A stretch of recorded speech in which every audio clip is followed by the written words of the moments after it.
revealed about the NRA and their influence in our legislation, we have a really critical historical opportunity to change this crap right now. Right. What would you be looking to change? Okay, I think the patchwork of insanity that covers our country regarding gun laws is an absolute disgrace. You have states that are doing it right, in my opinion, and you have states that you can drive to in less than a day where everything is different. I can order 6,000 rounds of ammunition on the web, and no one knows my name. I'm talking about legal purchases. I'm not talking about the illegal ones, but my feeling is when you take in a $32 billion industry, there is very little incentive for anyone who's making a living off of it to have better regulation, and that is wrong. You take the gun makers, the firing range people, the ammunition retailers, everyone who makes a buck off of this industry is beholden to fix this.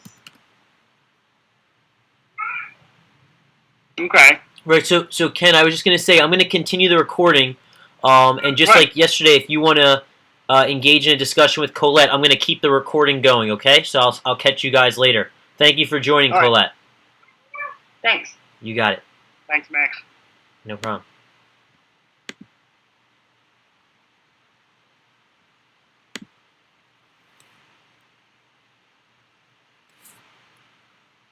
In complete agreement that we do need better controls with mental health patients. I would agree with you on that if that's what you also believe as well. There are some loopholes out there that could be closed. But on the same end, though, I don't believe that the government should restrict my right into what gun I can or cannot purchase. Okay, but as long as they I'm already doing. do. They already do. Okay. What am I? What can I not? Right? Okay. But I'm just not an insignificant thing. My point is, regulation is not infringement. You are already restricted from what you can legally purchase and own in this country. This is not precedent setting. Okay. So that is not an infringement of your Second Amendment or mine. Okay. I can't fire in a crowded theater. That is not an infringement of my First Amendment, correct? Right. Because the public safety, the social contract demands it. The Second Amendment is very, very clear. In its wording, it is specific, well-regulated militia, not a completely unregulated, disorganized mess of patchwork laws. That's not what they said.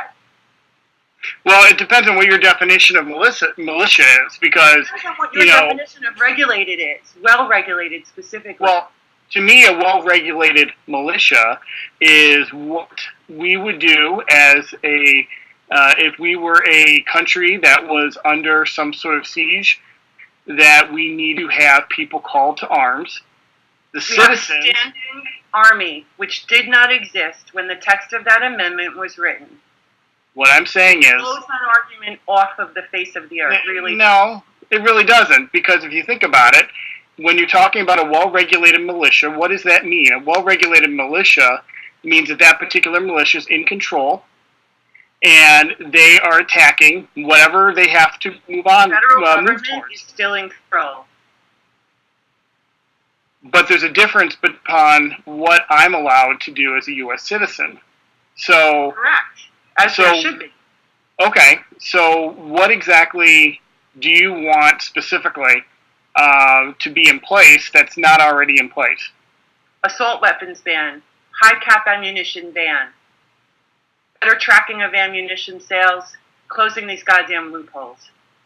Okay. Now, that is about the guns. There's a myriad of mental health issues that need to be sorted out, but I'm really sick and tired of Republicans and not to be partisan on this because it's an issue that affects all of us. I happen to be a liberal now in my middle age, but I'm a recovering conservative, let's say. The disingenuousness that they're showing online, on TV, every day that this issue gets discussed is just fascinating to me.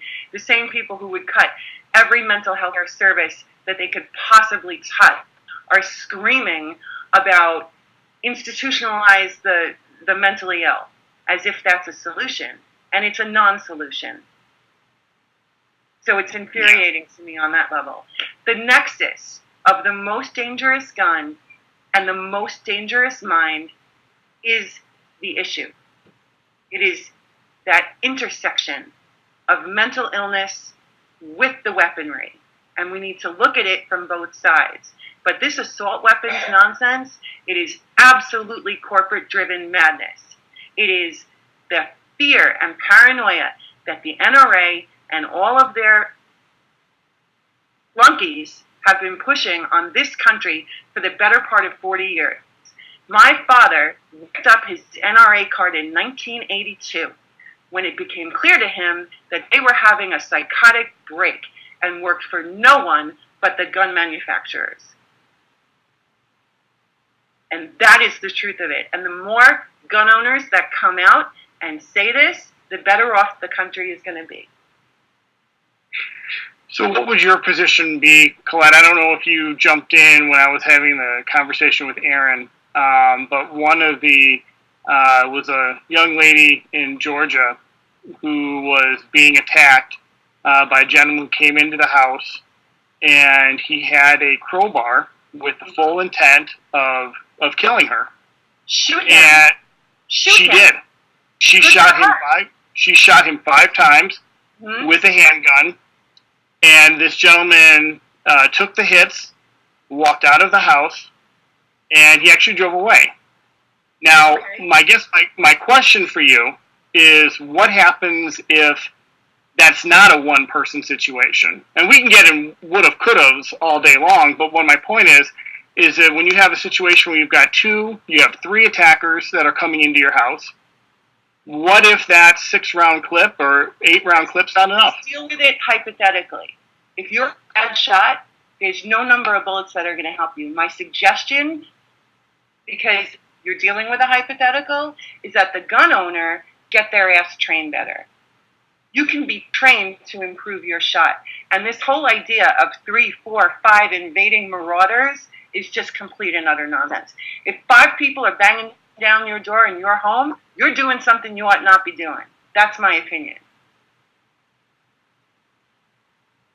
You don't think it might just be a person who's being intruded on? No, I do not. If 5 people are knocking down your door, they want something you probably shouldn't have.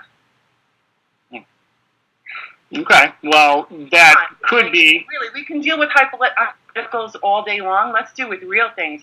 The woman in Georgia was absolutely terrified. I've read that story.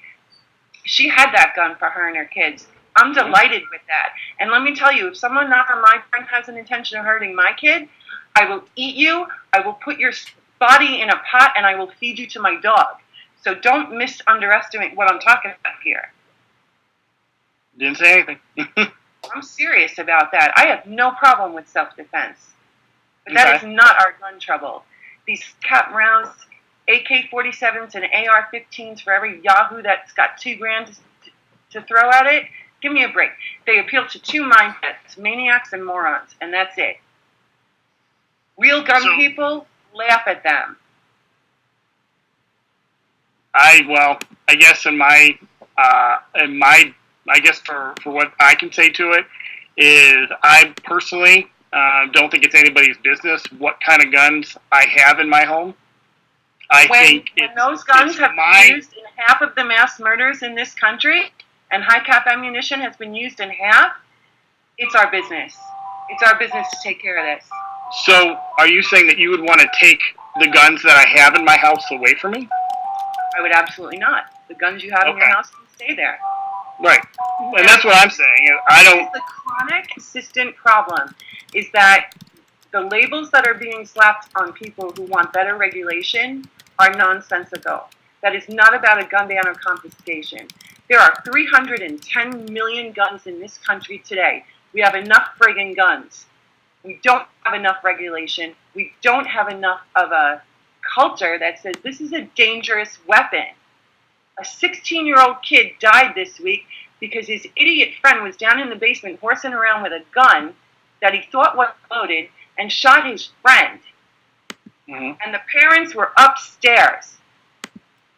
It was the family gun that they thought was okay for these kids smoking pot and drinking in the basement to be fooling around with. And a 16-year-old is dead. But isn't that more to do with individual responsibility of being a gun owner? Guess what? The police have been called to the house before for irresponsible gun play. So no, it is a question of better regulation. I That don't. gun should not have been in the house. Once the police show up to your house regarding your gun situation, that gun should not have been there. That's my opinion. If somebody is alive. If somebody has any sort of weapons in their home, it is the homeowner's responsibility to secure those weapons so they're not able to be obtained by a 16-year-old person. Correct. Thousands of times a year, they're not doing it. Thousands and thousands and thousands of times.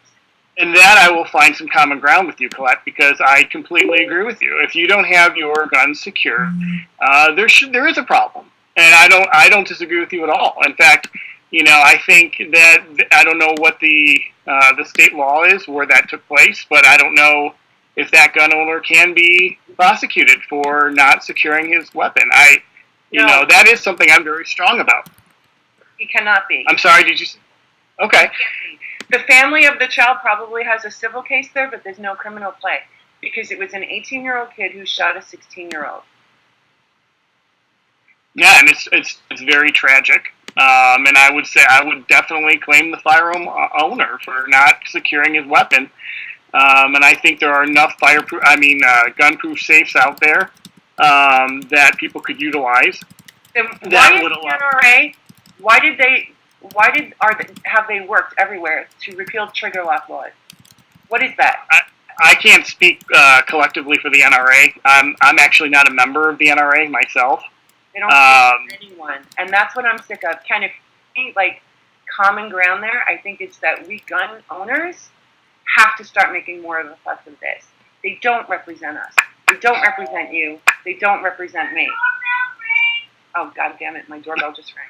I'll put you on hold for 1 second. I'll be right back. Don't worry about it, Colette.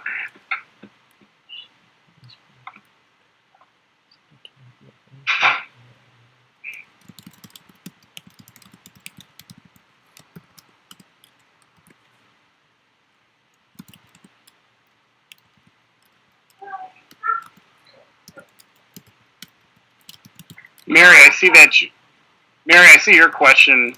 Are you back, Colette? I'm back. Okay. Listen, I'm for gun safety. I'm a big proponent of gun safety, and I think there has to be, and I would agree in a sense that, yes, what we were just speaking of, that person who left a gun unsecured, I think there should be something to be put in place to have some sort of charge put against that person for not securing his weapon. I will tell you exactly when that will happen. Do you know when that will happen? When will that happen? It will happen when gun maker immunity is repealed. The PLCAA is the single most dangerous law in this country surrounding gun legislation. It protects all gun makers from all tort liability. Even when there is a design flaw or feature of their gun or their product that causes it to be used in a way that's negligent. Even when they are selling their product to known shady FL dealers, they cannot be sued. This is when gun safety is going to be job one of the gun making industry when that bloody amendment is repealed. Okay. So let me just investment in the outcome, in other words, and it's the same thing that happened with motor vehicles. It happened with cigarettes. It's getting at the gun makers from a safety perspective is going to be a lot of work in this country. They have special immunity enjoyed no other industry, and that needs to be changed. Well, as far as, and again, my more concern is just as a citizen of the United States, and what I do to protect my own family. And of course, right. I mean, and it's critical. The Second Amendment. Listen, I don't disagree with you on that, Ken. And there is a lot of government overreach in a lot of areas. I get that, and that's not a new thing. It's certainly not President Obama's fault. Government does tend to overstep. However, in this regard, the public health and safety consequences so extreme, and the money being made behind this facade of an argument on Second Amendment is just utterly outrageous. As a citizen, that is not the purpose of the Second Amendment, to make money for a bunch of guys that are whining and dining politicians. Was that really the original intention of the Second Amendment? Because that is exactly how it's being used today. It is being absolutely prostituted to the dollar signs in the eyes of the gun industry. And that's a fact. Well, again, I'll stay, I understand what you're saying, and I understand your frustration with the gun makers and the gun lobbyists, and that's a whole, you're probably right. That's probably a whole conversation that we could have around legal issues and ramifications and what we should have for them and what we shouldn't have for them. But you know what? I'm just going to go back to saying what I firmly believe is that, again, as a law-abiding citizen myself, I don't feel that anybody should tell me that yes, Ken, you can own that AR-15, or no, Ken, you cannot own that .44 Magnum. They already tell you you cannot own a machine gun. They already tell you you cannot own a lot of things. This is no different. It's about responsible legislation. There are some things you cannot and should not own.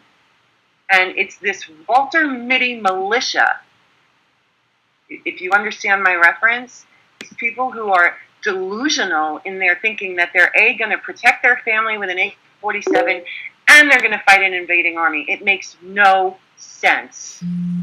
It's utterly outrageous that that's what you're being asked to legislate to. Let's legislate to all kinds of delusions then. It's absurd. Well, again, I totally understand what you're saying as far as the well-regulated militia. I've had that brought up many times, but I do believe the well-regulated militia is a separate entity from should not infringe, not infringing on somebody's right to own a weapon. I think they are two separate issues, and you can disagree with me on that. Has confirmed that regulation is not infringement, Ken. Every single decision regarding guns. It has been reaffirmed time after time after time. There is no question constitutionally that regulation is not infringement. So if this were some kind of precedent-setting idea, I could almost side with you from a constitutional point of view, but it is not. I do want to, Mary, I'm sorry, it took a minute, but I do see your question. If there were lessons around, there would be no need for guns for self-defense, or at least a lot less. That's problematic to me. And it's problematic not just as a gun owner, but I'll put it this way. It's invalid in a sense, because we all know that if there were less guns around, there would be more guns in the hands of the wrong people. I think that's kind of a given. Now, you also face the corollary that if there are more guns, and honestly, where do we go? From a country that has 300 million guns, let's say there are 500 million guns. Does that make us safer? Absolutely not. So they are both, in their extreme, they're both wrong. I guess that's my point. Comparisons with countries like Italy And again, my family's from Europe. My husband is from Ireland. I visited there many times. I mean, that's a country that's had its own issues with guns and realtors and militias. So I'm somewhat influenced by that. But there are lots of countries that are doing it better. There are lots of countries that are doing it right from a regulation perspective. However, we are of the United States Constitution, and there is clearly and definitively a right to self-defense under the terms of our Constitution. So, again, I think there are better ways. I think there are better ways to legislate it. And I also know I have no delusions about my ability to fight off an invading army. So that's just off the table to me, because if that really were where we were at, my husband's Winchester isn't going to cut it. You know what I'm saying? And he's got 3 or 4. That's just one I happen to know. What does this say, Mary? Right to self-defense, fine, but are you so threatened you need... No, in my case, the gun is a backup. I have a crazy dog and a burglar alarm. That's my protection. I have very nosy neighbors. They're great, and we take care of each other. The gun is just there. The guns are there because my husband is a true blue gun guy. He enjoys hunting, shooting. However, the idea of bringing an AR-15 into this house, he laughs at it. It would never happen. He goes to the range for that nonsense. And there are plenty of ways to get your jollies with full auto or whatever you want to do all over this country. There's an opportunity to do that. The gun industry has not sold him on how fearful it should be. And I applaud him for that. The ability to think critically through all their BS is severely lacking in this country. Mary, I just noticed you put down, you're talking about hunting, and, I would just like to point out that, and that's a lot of what I hear about, is that, well, why do you need an AR-15 to go hunting? Nothing in the Constitution says anything about, in the Second Amendment, says anything about hunting.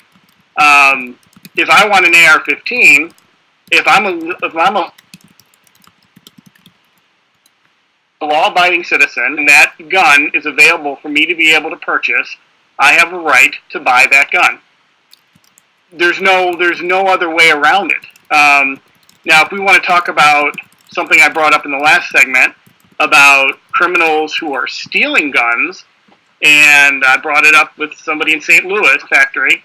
I don't know how they broke in. I don't know what the issue was, but they were all sold in the streets of Chicago. Those men were caught, and they were convicted to 6 to 9 years in prison. And everybody knows that those gentlemen will not serve a full 6 to 9 years. So if you want to address, and I'd like to hear your opinion too, Colette, because I would like to see stiffer penalties for criminals who are stealing a lot of these guns. And because a lot of these people are getting out much earlier than their sentence, and where is the deterrent?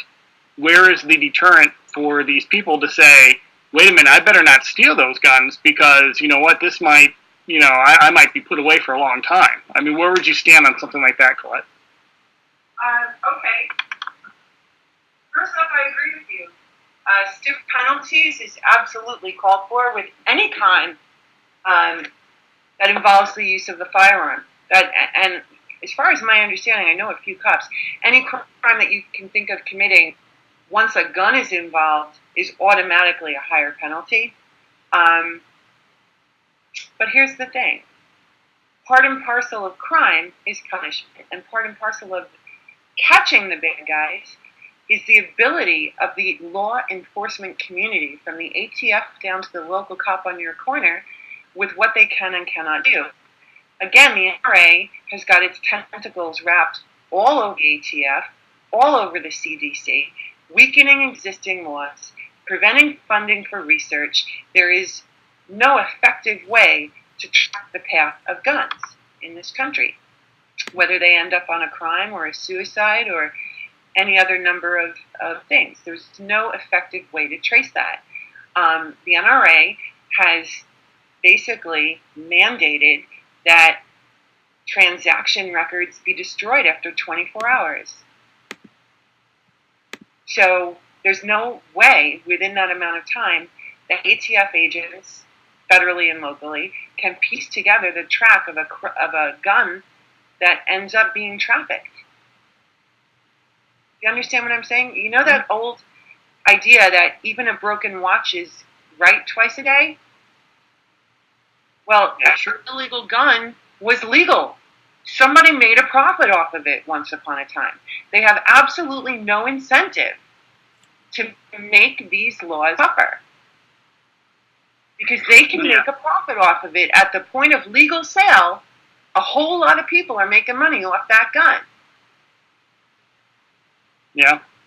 Well, again, I can't get into specifics on the NRA, and you seem to know a lot more regarding their rules and regulations and what they are pursuing than I do. Like I said, I'm not an NRA member. And obviously, the numbers tell that story. I mean, there are 80 million gun owners, and only 4 of them, admit to being NRA members, which is quite the embarrassment right now. And about 1 million of those are dead, or people who got free memberships. So who do they really work for?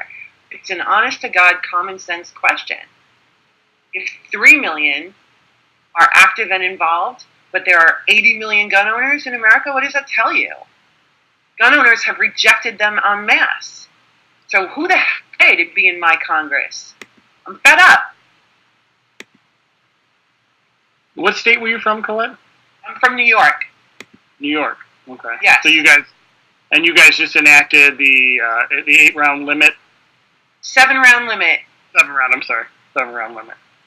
How do you feel the gun laws are working in New York as far as what Bloomberg is doing? I think that this issue is new for New York. New York's a state that has suffered greatly at the hand of gun violence. I will tell you, I am absolutely an opponent of Bloomberg. I have not agreed with him on anything in 10 years except for this issue. So I have crossed my mental line with him after some really outrageous overstepping on his part. I'm also a smoker, so there was a lot of Bloomberg hate there for a lot of years. But I can see it with clarity that it is the right to do.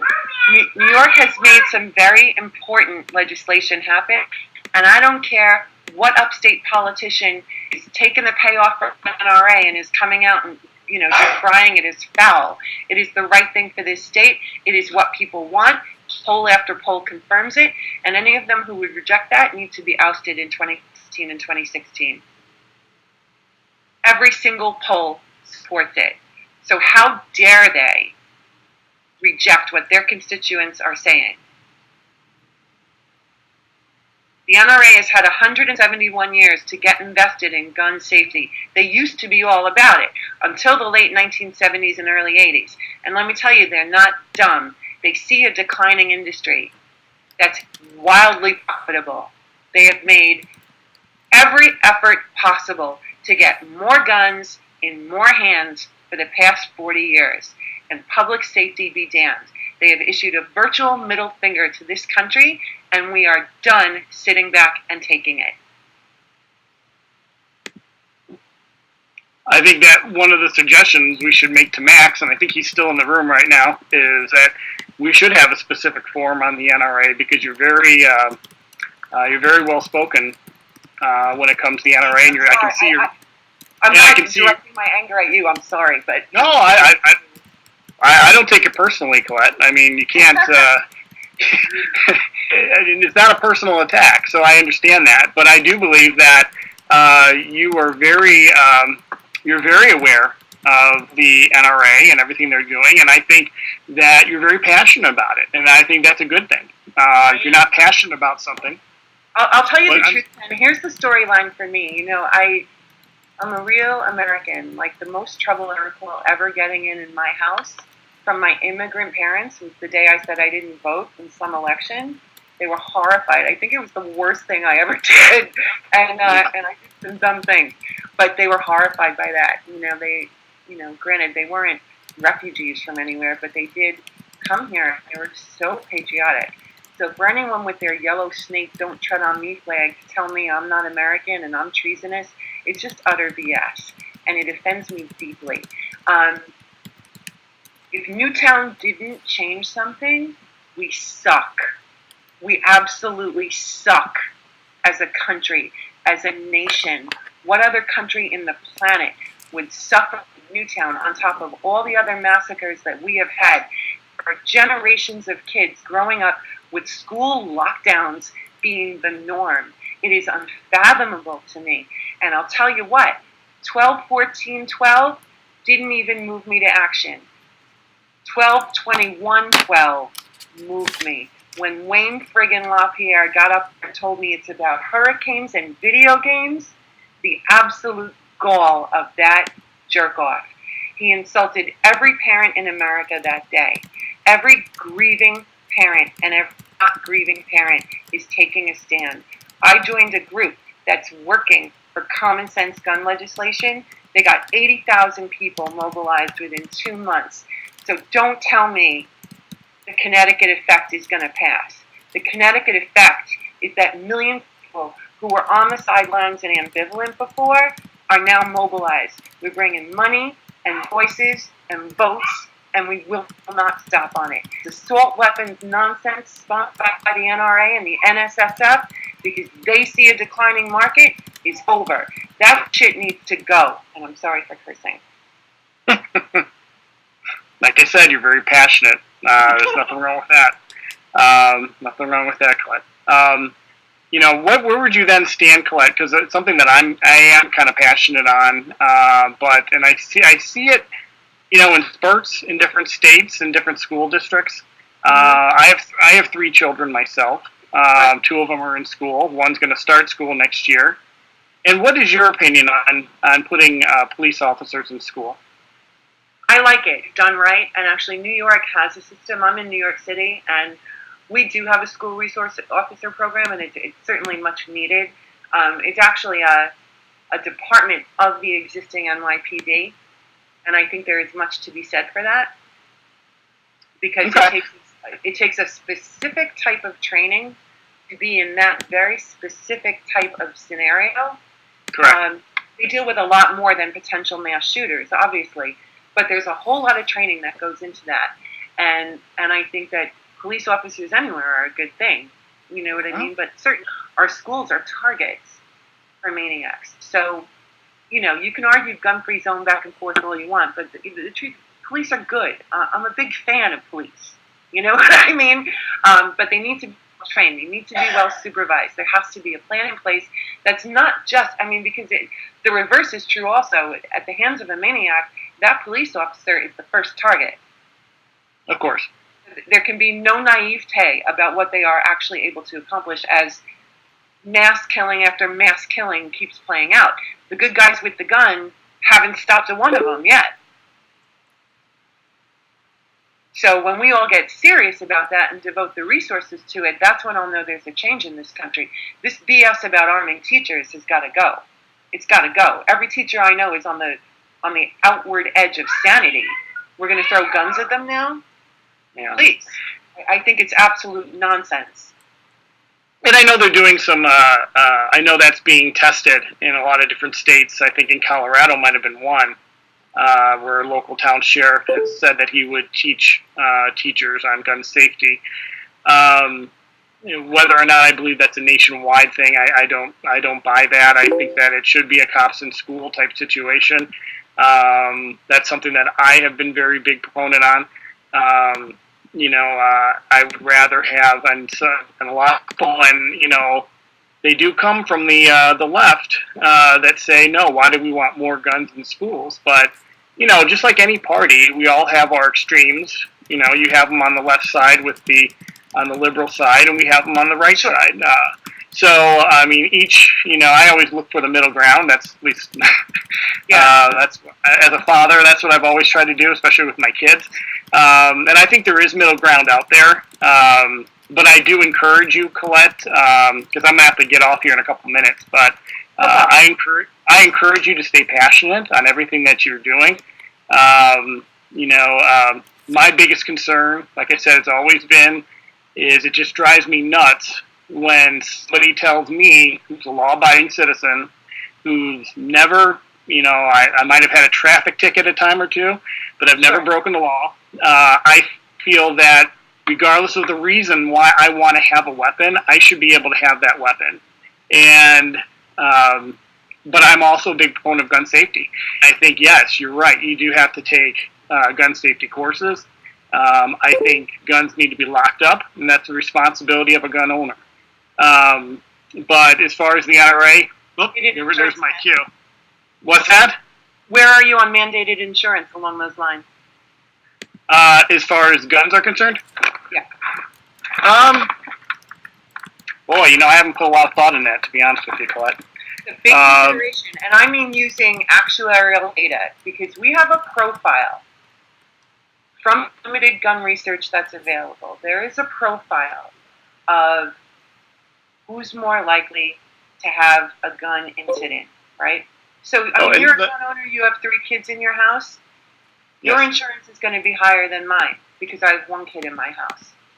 Yeah. And I have 3 old-fashioned, I don't know what he has, a couple of rifles and a shotgun, whatever. They're in a safe. I never see them. The kid doesn't even know they're here. When your kid is, let's say, ages 13 through 20, if they're still home, your insurance is higher than the little old lady or the mom in Georgia. I think it's an idea whose time has come. I think that making the owner invested in the safety and the path of that gun or guns is important. You want to own an AR-15? Go for it. You're going to pay a higher insurance premium for that, because for the sole reason that it can kill more people faster than your Colt 45 or whatever. Understood. You know what I'm saying? And I think that I understand. There are a lot of morons that own guns. That is the simple truth of it. 80 million people owning guns legally in this country. How many of them are absolute jackasses? There has to be a jackass penalty before somebody's a kid, some 3-year-old pays the price. I like that jackass penalty. That was good. No, and I don't disagree with you. You're right. There's a lot of people that own guns that shouldn't own guns, and unfortunately, a lot of those people are the ones that concern me as being a person who wants to protect my family. I'm not saying that some psycho is going to walk into my house, but I err on the side of be prepared. I'm a Boy Scout for a reason. So, on that note, my computer's about to die on me, and I have to jump off here. So, okay. This was great. Thank you so much. I can't wait, but I've enjoyed all of these that I've joined. Oh, no problem, Colette. You were, like I said, anytime. I'd love to have you. I'd love to debate you again. But I'm telling you, keep up that passion. I think that's just amazing. I can stay if anyone wants to talk to me, but we have a quiet audience for this one. All right. Well, if Max, Colette, I'll see you guys later. Have a good one. I'll look for the next one. I'll join again. There you go.